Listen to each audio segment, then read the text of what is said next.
Perawat tidak lupa memperkenalkan diri, menanyakan minimal 2 identitas, nama dan tanggal lahir dengan tujuan agar tidak tertukar dengan pasien yang lain.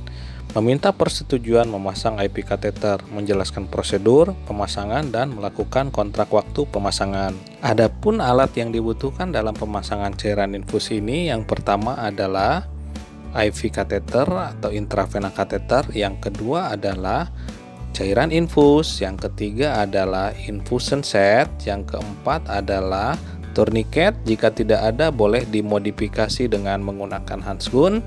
Yang kelima adalah perban, yang keenam adalah alcohol swab, yang ketujuh adalah bengkok, yang ke-8 adalah sarung tangan.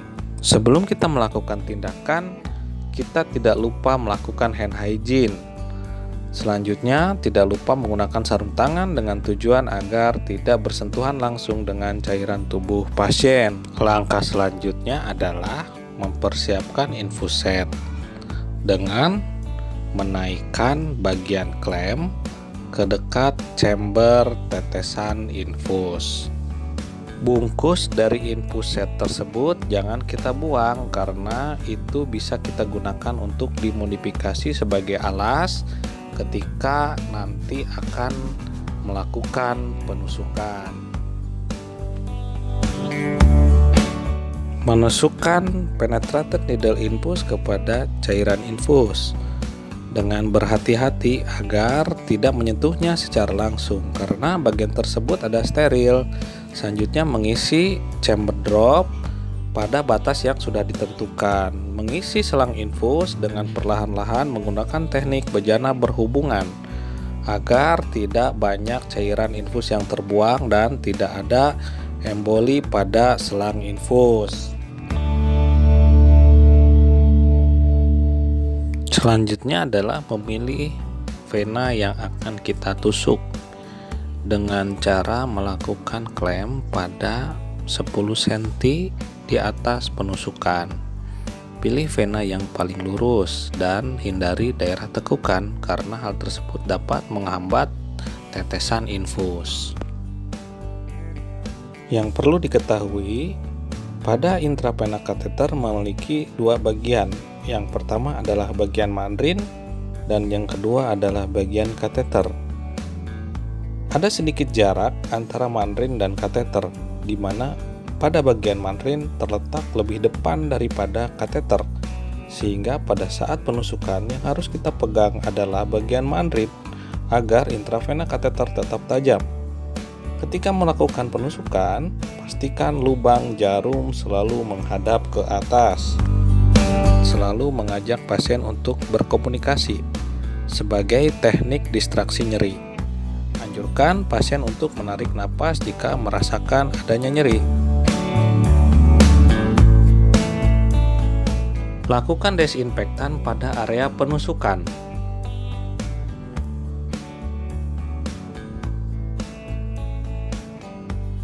Pegang IV kateter pada bagian mandrin. Lakukan penusukan dengan sudut 45 derajat. Lakukan penusukan tanpa ragu-ragu.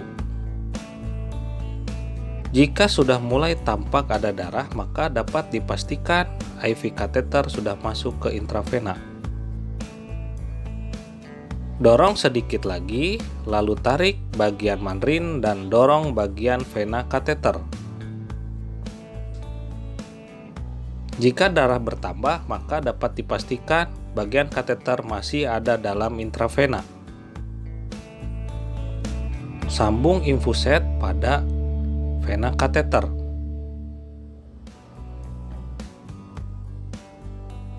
Lakukan penyambungan dengan cara menekan dan memutar agar kuat.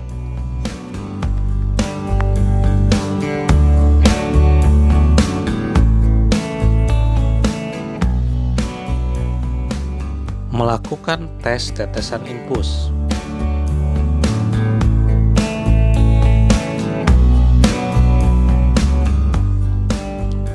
Lakukan fiksasi menggunakan IV film.